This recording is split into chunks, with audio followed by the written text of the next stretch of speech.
Welcome back. Now we're going to take a step back and look at a research highlight in which we apply some of the research on sentiment analysis to a topic that's of interest in learning analytics, in particular predicting dropout over time. Now, my group has done a substantial amount of research on analysis of discussion behavior in MOOCs and looking at how particular properties of those discussions correlate with student dropout over time. And we will illustrate in this short lecture how we use survival modeling techniques to do that analysis.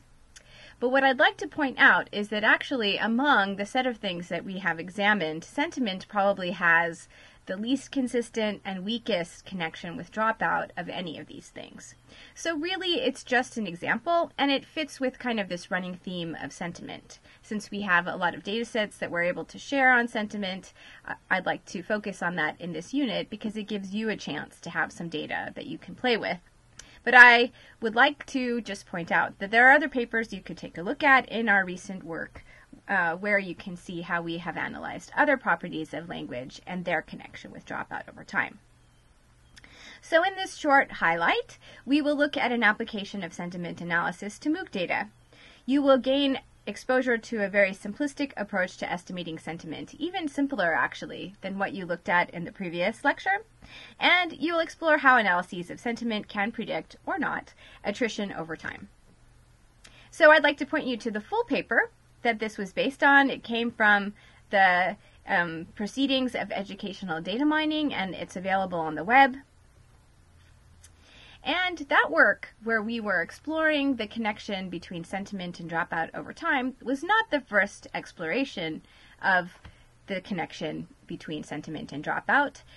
It was just the first one where what was examined was the varying levels of sentiment expressed by an individual student and how that predicted whether a student was about to drop out at a specific time window. But others have looked at how sentiment in general, either at a student level or at a course level, predicted course completion. In some of this prior work, no relationship was found between sentiment and dropout. In other more nuanced work, where there was a distinction between different aspects of a course and attitude, then some predictive power was found. What we have added to this was further automation than some of this work in terms of identifying the sentiment of individual students, and to be able to look at a contrast in analysis, what we see at a course level and at the student level. And if you look at the paper, you'll see that we see a stronger, more consistent connection between sentiment and number of students dropping out at the course level, but that it doesn't actually play out the same way when we look at individual students. We did our analysis over 3 different Coursera courses. The way that we operationalized attitude was just to look at positive and negative terms as they're found in a very typical off-the-shelf sentiment lexicon that one can get. And basically what we did was we looked at the ratio of positive to negative terms, and we had a moving smoothing approach, moving average across time, so that since the data at every time point is pretty sparse, you can have this window of time that you average over so that the measure of sentiment over time is smoother and less spiky. You can see here, if we apply this at the course level, that across the 3 courses, we can make a distinction between the different things that students might express their attitude towards. And we separate out 4 different things: the course in general, lectures, assignments, and peer assessments. And you can see that across courses, the pattern that we see over time is inconsistent. But what I'd like to focus on specifically is the analysis at a particular student level, using survival modeling as a way of measuring how fluctuations in expressed or exposed sentiment affect a student's vulnerability to drop out at a particular time point. So a survival model is a type of proportional log odds model that captures the probability at each time point, and here a time point is a week, that a student will drop out at the next time point. So how does the level of sentiment correspond to the vulnerability of dropout at a particular point. And we measure this vulnerability in terms of what we call a hazard ratio. If you look at the graph at the bottom of the screen, this is a survival curve. The x-axis represents time. That's number of weeks. And you can see that there's a time point for each week in a 7-week course. And on the y-axis, we have probability that someone is still in the course. So at the very beginning of the course, everyone is still in, and by the end, everyone is out. And here, on average, most students have dropped out by the 3rd week of their participation in the course. The blue line represents the population average. That's where a hazard ratio that comes out of this model is a 1. So if a hazard ratio is 1, it indicates that this is just average behavior. But a factor in the model, let's say sentiment, might be associated with a hazard ratio which is different from 1. If that hazard ratio is less than 1, then the line will appear more shallow, and that indicates that a student is significantly less likely to drop out than average, when that particular factor associated with that variable is 1 standard deviation higher than average. Alternatively, if the hazard ratio is greater than 1, that indicates that a student is significantly more likely than average to drop out at the next time point. So the value of that hazard ratio, again, is how much more or less likely a student is to drop out when the associated factor is elevated by 1 standard deviation above what would be average for that factor. And you can build into these models a variety of control variables so that you can isolate the relationship between the particular factor that you're measuring and dropout. And in particular, what you do is if the hazard ratio is less than 1, you subtract that value from 1, and the percentage that you get is the percentage less likely to drop out the student is at that time point. And if it's greater than 1, you subtract 1 from it, and that tells you how many times more likely than average you are to drop out, that the student is actually. Okay, so we looked at 2 things, expressed sentiment and exposure to sentiment, because it could be that a student hasn't complained, but they're on a thread where a lot of other students are complaining, and perhaps being exposed to other people's complaints makes one more vulnerable to dropout.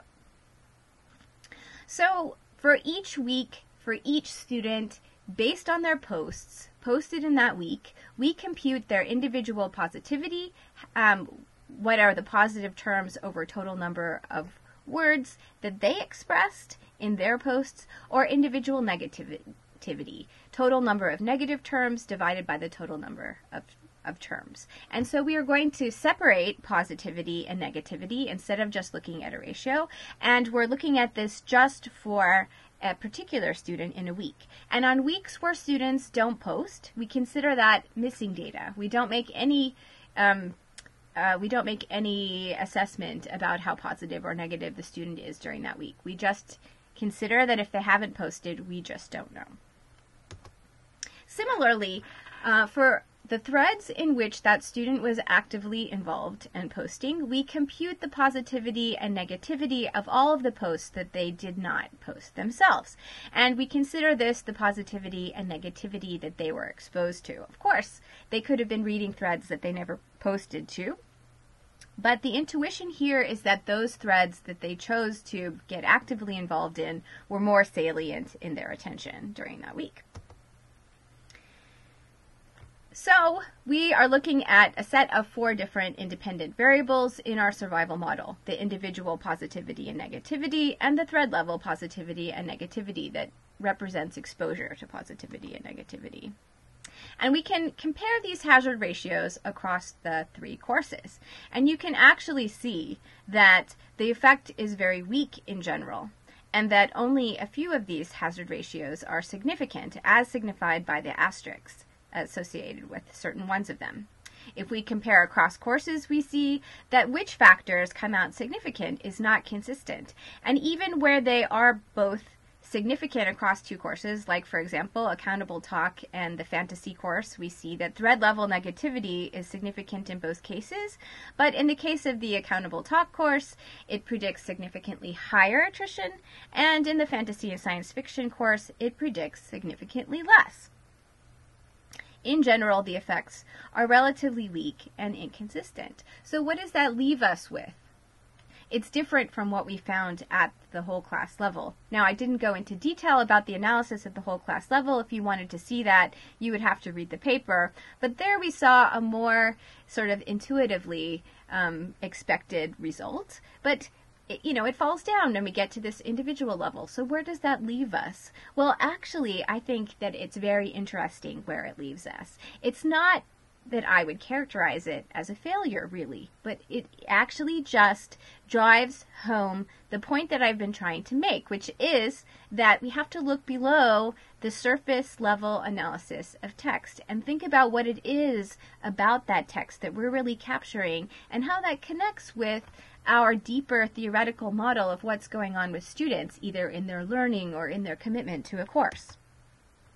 If you look in detail at what gets measured as very positive or very negative, you'll see that sometimes negativity is really just students struggling together in the course. But as they're grappling with the material or as they're intensely debating, they may use some terms that sound negative, but in fact, they're very involved with the material. So even though they're expressing some frustration or negative attitude, it's actually a good sign because they're very engaged. Other times, when they're talking about literature, they may be just discussing aspects of the story that they're reading, and it may not have anything to do with their experience towards the course. It may be about a lecture or about an assignment, but it's about what they're doing in that assignment, which might be related to a story aspect that's negative. And so they use negative terms. It's associated with some aspect of the course, and yet it doesn't really represent having a negative attitude or a negative experience with the course. So really this just challenges the simplistic way that we might go about analyzing language and its connection with attrition over time. We see that what we need to do is take our naive ideas and go back to the data and see, what are we really capturing about the data? And what does this pattern that we see actually mean? What is really going on in the experiences of students? Let's get below the surface. Let's go back to the data, dig in with our hands, using the models as handles in, pointing us to the messages we might want to look at, but really reasoning with our own minds about what's going on there. So we see that simplistic ideas of sentiment predicting dropout are not really supported. We see small and inconsistent effects, although they're not random. And when we compare what we see at a student level and at a whole course level, it's not consistent. And so maybe whatever we would conclude from looking at a whole class level is actually misleading.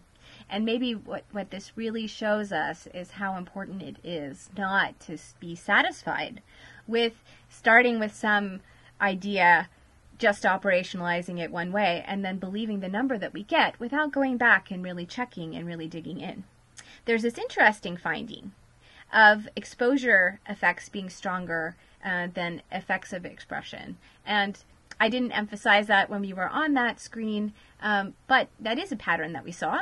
And actually we see this in other aspects as well. The effect of, for example, expression of confusion in our recent work. So there are challenges in our interpretation of text. We see that being able to really get to what is a student's attitude towards this course is much more complicated than just counting the number of positive or negative words. And it may be even more complicated than what a machine learning model is able to learn how to pull out from the text, unless we can do a really careful job of pulling out the features that those models should pay attention to and suppressing features that might be misleading. So I'd just like to challenge you to take this as an inspiration.